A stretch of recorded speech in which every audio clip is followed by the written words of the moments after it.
नमस्कार मित्रों, YouTube channel में आपका स्वागत है। दोस्तों, आज हम हिंदी साहित्य के इतिहास के प्रीवियस ईयर क्वेश्चन का नेक्स्ट पार्ट लेकर आए हैं। यदि आप UPT, GTP, GTU, GC net, JRF, Hindi साहित्य आदि अन्य किसी भी राज्य के हिंदी अध्यापक तथा हिंदी साहित्य से संबंधित कोई भी तैयारी कर रहे हैं, तो इसको अवश्य देखें। और यदि वीडियो पसंद आए तो इसको लाइक करें और अपने सभी मित्रों को शेयर करें तथा हमारे वीडियो प्रतिदिन देखना चाहते हैं तो चैनल को सब्सक्राइब करें और घंटी को दबाना न भूलें, जिससे आपको सबसे पहले नोटिफिकेशन मिल सके। आपका अधिक समय न लेते हुए इस क्लास की शुरुआत करते हैं। दोस्तों, हमने 100 प्रश्नों को हल कर लिया था। इसके बाद आज हम 101 प्रश्न से स्टार्ट करेंगे। चलिए स्टार्ट करते हैं। प्रश्न है किस रासो ग्रंथ आलाखंड के नाम से जाना जाता है। तो ऑप्शन देख लेते हैं।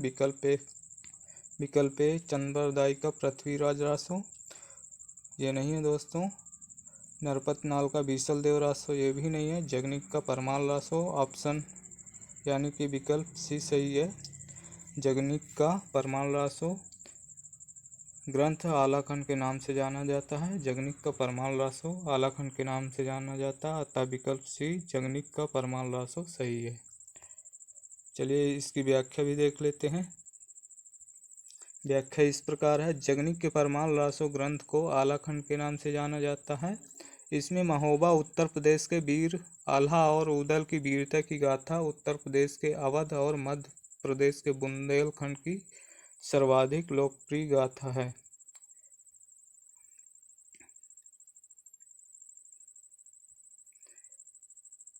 अठारह सौ 65 ईस्वी में चार्ल्स एलियट ने जिस आलाखंड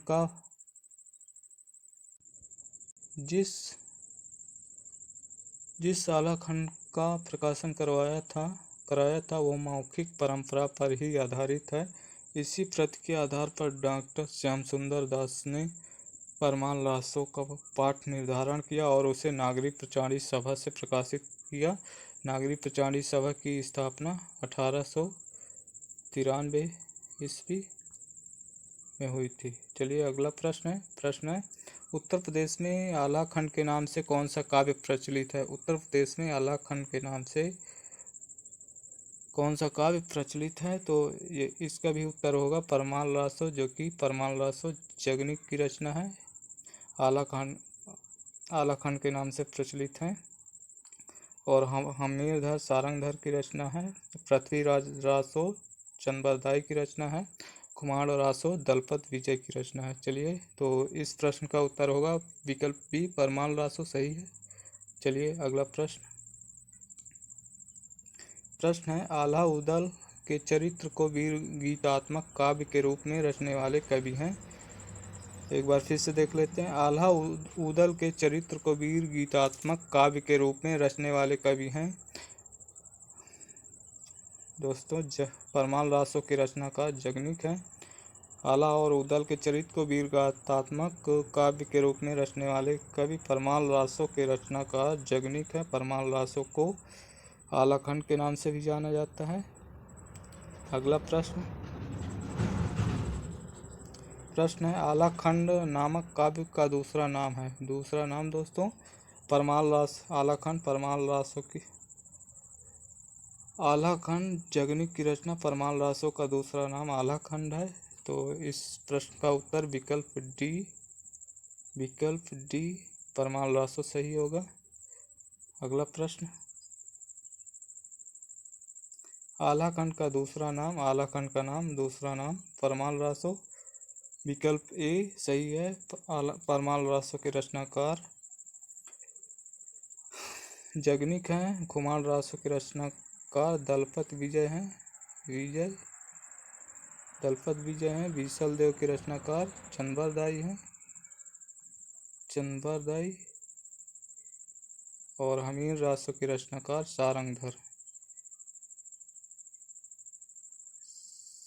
सारंगधर हैं। हमीर रासो के रचनाकार।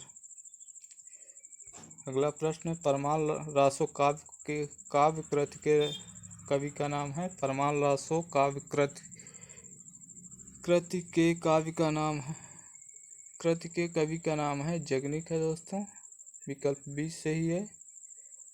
अगला प्रश्न 107। आल्हा और उदल नामक दो वीर सरदारों की वीरता पूर्ण लड़ाइयों का वर्णन मिलता है परमाल रासों में। अभी आप देख ही चुके हैं, खुमार रासों के रचनाकार दलपत विजय हैं। पृथ्वीराज रासो जो कि हिंदी साहित्य का प्रथम महाकाव्य रामचंद्र शुक्ल ने माना था, इसके रचनाकार हैं। पृथ्वीराज रासो के रचनाकार हैं चंद्रबरदाई और हमीर रासो के रचनाकार हैं सारंगधर। चलिए अगला प्रश्न, कवि जगनिक की रचना का नाम है परमाल रासो। परमाल रासो का दूसरा नाम है आलाखंड और खुमार रासो की दोस्तों प्रश्न 160, कवि जगनिक की रचना का नाम आलाखंड है और इसका दूसरा नाम है परमाल रासो। और खुमार रासो की बात की जाए तो इसके रचनाकार हैं दलपत विजय मृगावती के रचनाकार हैं, जो कि एक सूफी काव्य है, सूफी या प्रेमाख्यानक काव्य है। इसके रचनाकार हैं कुतुबन, जो कि इसके रचनाकार हैं कुतुबन। इसकी रचना हुई थी दोस्तों 1503 ईस्वी। और पद्मावत की बात की जाए तो इसके रचनाकार हैं मलिक मोहम्मद जैसी, ये भी प्रेमाख्यानक काव्य है। इसके रचनाकार हैं जैसी। इसका रचना समय है दोस्तों 1540 ईस्वी। चलिए अगला प्रश्न देखते हैं, परमाल रासो के लेखक हैं दोस्तों विकल्प बी जगनिक सही है। परमाल रासो के रचनाकार हैं जगनिक। अगला प्रश्न, आल्हा और उदल किस राजा के सामंत थे? आल्हा और उदल विकल्प बी जगनिक के सामंत थे, अतः इस प्रश्न का उत्तर विकल्प बी जगनिक सही होगा और जगनिक की रचना का नाम है परमाल रासो। इसका दूसरा नाम है आलाखंड।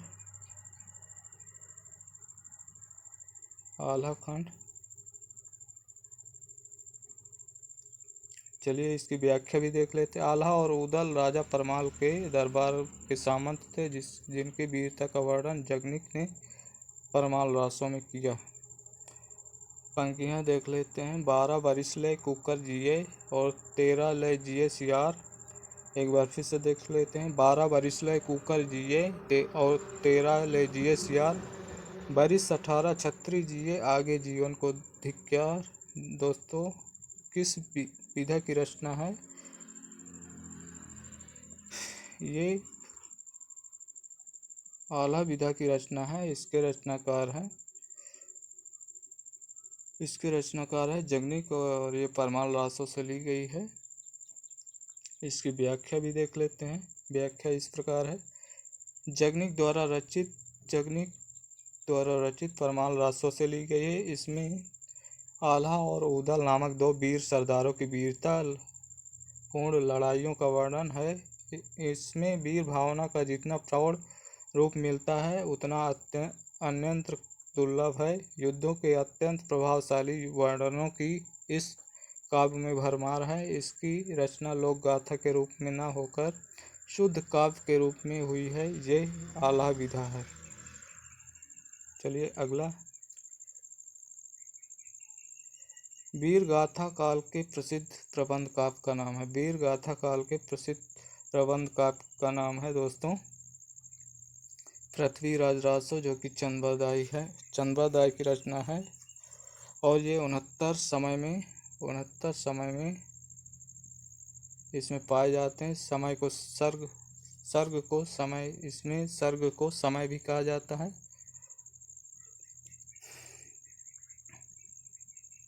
चलिए इसकी व्याख्या भी देख लेते हैं। व्याख्या इस प्रकार है, वीर गाथा काल का सर्वप्रथम वीर गाथा काल का नाम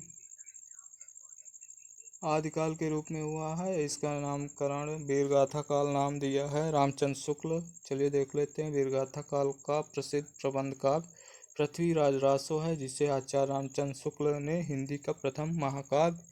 इसके रचयिता चंद्रबरदाई को हिंदी का प्रथम कवि सरहापा को माना जाता है। यहाँ पर होगा महाकवि। महाकवि।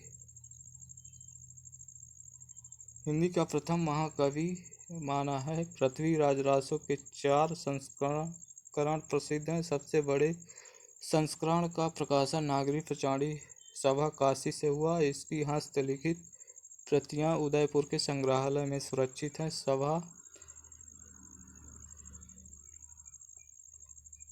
सभा में 1585 में लिखित प्रति के आधार पर रासो का संपादन कराया था। इस संस्करण में 69 समय या खंड तथा 16,306 छंद हैं।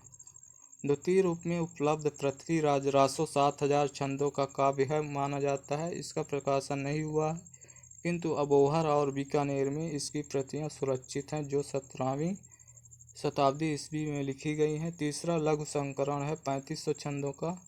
इसमें 19 समय हैं। इस संस्करण की हस्तलिखित प्रतियां भी बीकानेर में सुरक्षित है। चौथा संस्करण सबसे छोटा है, जिसमें केवल 1300 छंद हैं। इसी को डॉक्टर दशरथ शर्मा सहित कुछ विद्वान मूल रासो मानते हैं। हजारी प्रसाद द्विवेदी ने पृथ्वीराज रासो को सुख की संवाद के रूप में रचित माना है। चंद्रदाई महाराज पृथ्वीराज रासो के दरबारी कवि थे। इनकी भाषा को भाषा शास्त्रियों ने पिंगल कहा है। इसमें महाराज पृथ्वीराज व उनकी प्रेमिका संयोगिता के परिणय तथा युद्ध का वर्णन है। चंद्रदाई पृथ्वीराज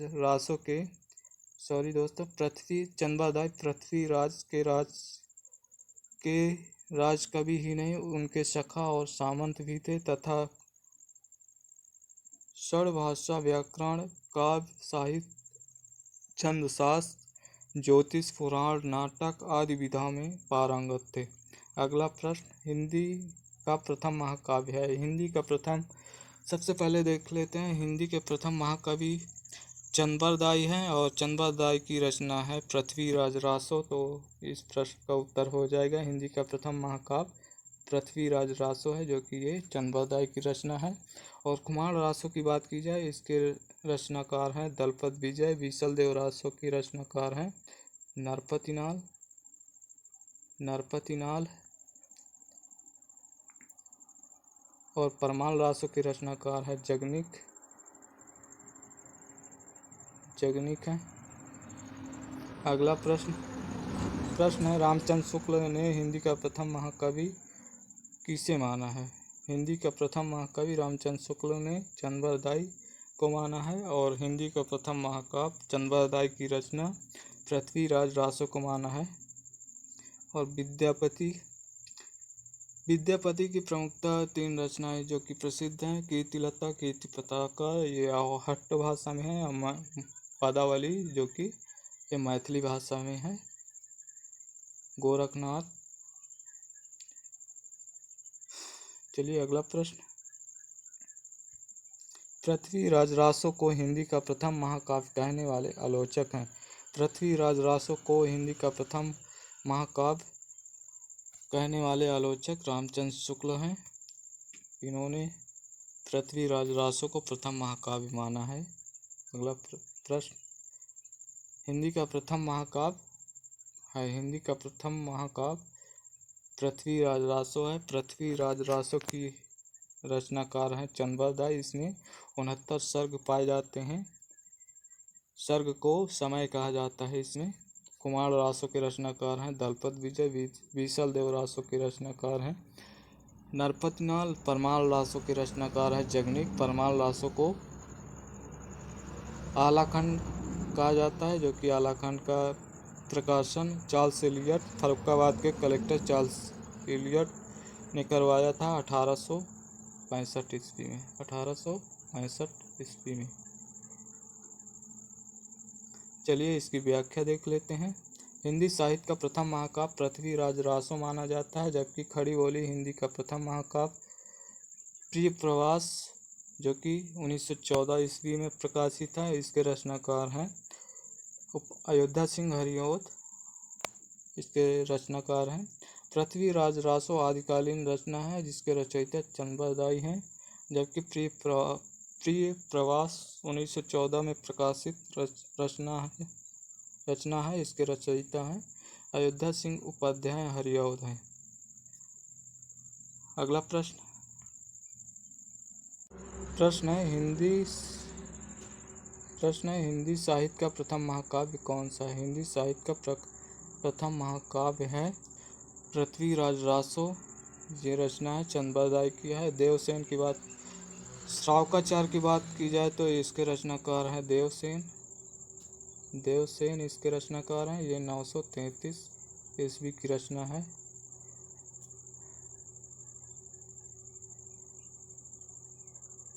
भारतेश्वर बाहुबली की बात की जाए तो इसके रचनाकार है सोमप्रभु सूर्य।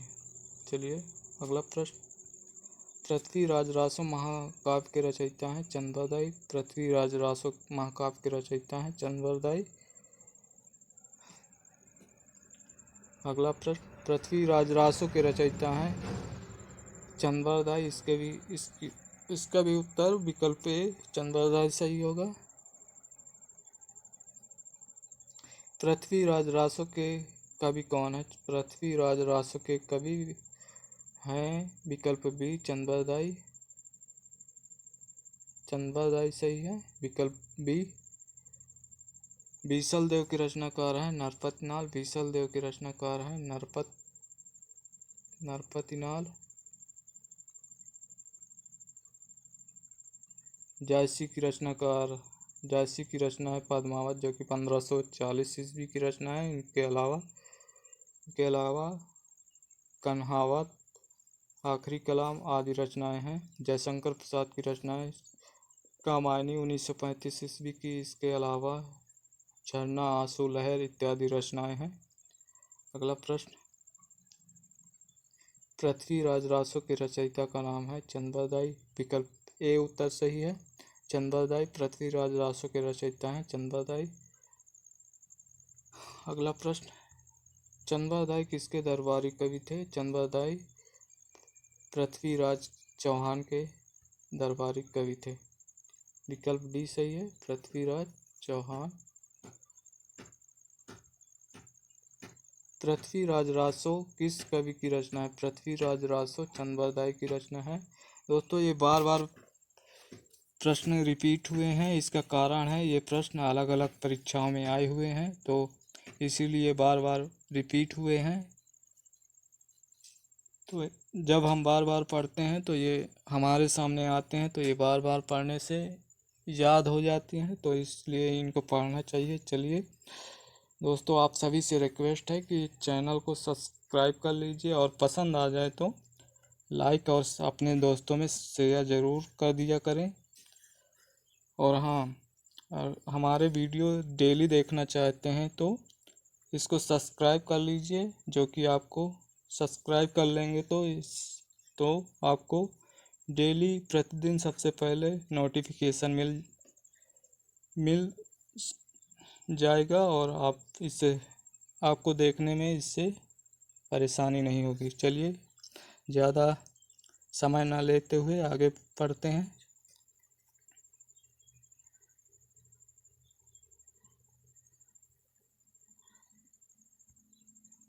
प्रश्न है 124, हिंदी का प्रथम महाकाव्य किस रचना को माना जाता है। हिंदी का प्रथम महाकाव्य चंद्रबरदाई की रचना पृथ्वीराज रासो को माना जाता है। पृथ्वीराज रासो को माना जाता है। और रामचरितमानस की बात की जाए तो ये सगुण काव्यधारा के भक्ति काल में सगुण काव्यधारा के सगुण भक्ति के राम काव्यधारा के अंतर्गत तुलसीदास की रचना है रामचरितमानस, जो कि इसका रचना काल है 1574 ईस्वी। और कामायनी की बात की जाए तो छायावादी कवि जयशंकर प्रसाद की रचना है। इसका रचना काल है 1935 ईस्वी। 1935 ईस्वी 1935 ईस्वी 1935 ईस्वी। और साकेत की बात की जाए तो राष्ट्र कवि मैथिली शरण गुप्त की रचना है। इसका रचना काल है 1931 ईस्वी। 1931 ईस्वी माना जाता है। चलिए, इस प्रश्न का उत्तर होगा पृथ्वीराज रासो। अगला प्रश्न, पृथ्वीराज किसके प्रति अनुरक्त थे? पृथ्वीराज संयोगिता के प्रति अनुरक्त थे, जो कि संयोगिता जयचंद की पुत्री थी। अतः विकल्प सी संयोगिता सही होगा। इसकी व्याख्या भी देख लेते हैं। व्याख्या इस प्रकार है। पृथ्वीराज कन्नौज के राजा जयचंद की पुत्री संयोगिता के प्रति अनुरक्त थे। संयोगिता भी पृथ्वीराज पर अनुरक्त थी। पृथ्वीराज के बढ़ते हुए उत्कर्ष को जयचंद सहन न कर सका और मन ही मन द्वेष भाव रखने लगा। पृथ्वीराज को नीचा दिखाने के लिए जयचंद ने उनकी मूर्ति द्वार पर लगवा दी और संयोगिता के स्वयंवर की घोषणा कर दी। संयोगिता ने मूर्ति स्वरूप पृथ्वीराज के गले में वरमाला डाल दी। उसी समय पृथ्वीराज आए और संयोगिता को घोड़े पर बिठाकर दिल्ली ले गए। अगला प्रश्न है, प्रश्न 26, पृथ्वीराज रासों में पृथ्वीराज के पिता कौन है? पृथ्वीराज रासों में पृथ्वीराज के पिता विकल्प बी सोमेश्वर सही है। विकल्प बी सोमेश्वर सही है। पृथ्वीराज रासों में पृथ्वीराज के पिता सोमेश्वर हैं। इसकी व्याख्या देख लेते हैं। चलिए, पृथ्वीराज रासो परमाल रासो तथा बलभद्र विलास नामक ग्रंथों से ज्ञात होता है। हस्तिनापुर दिल्ली के राजा अनंगपाल तोमर का राजा कामध्वज से युद्ध हुआ। अजमेर के राजा सोमेश्वर पृथ्वीराज के पिता ने राजा अनंगपाल की सहायता की। तब अनंगपाल ने अपनी पुत्री इंद्रावती का विवाह राजा सोमेश्वर से करके उनका एहसान चुकाया। रानी इंद्रावती का ही एक नाम कमला भी था। चलिए, अगला प्रश्न मिलान करना है सूची ए से सूची बी में। चलिए, दिया हुआ बीसल देव रासो, दोस्तों ये रचना है नरपत नाल की है बीसल देव रासो। और पृथ्वीराज रासो चंद्रदाई की रचना है। परमाल रासो जगनिक की रचना है। कुमार रासो दलपत विजय की रचना है। तो विकल्प होगा 2-4-2-4-1-3। 2-4-1-3 देख लेते हैं। 2-4-1-3 2-4-1-3 विकल्प बी सही है। 2-4-1-3 तो दिया हुआ है बीसल देव रासो रचना है नरपत नाल की। पृथ्वीराज रासो है चंद्रदाई की रचना। परमाल रासो है जगनिक की रचना। परमाल रासो को आलाखंड के नाम से जाना जाता है। और कुमार रासो के रचनाकार हैं दलपत विजय। कुमार रासो के रचनाकार हैं। कुमार रासो के रचयिता प्रश्न है। कुमार रासो का रचयिता है दलपत विजय। विकल्प डी सही है। इससे पहले हम सभी देख ही चुके। जगनिक की रचना है परमाल रासो। जगनिक की रचना है परमाल रासो।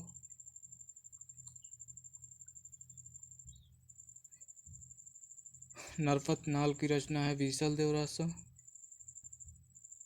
बीसल देव रासो। चंद्रदाई की रचना है पृथ्वीराज रासो और दलपत विजय की रचना कुमार रासो। प्रश्न है 29, कुमार रासो के रचयिता हैं। कुमार रासो के रचयिता हैं दलपत विजय। अतः विकल्प ए दलपत विजय सही होगा। प्रश्न 29,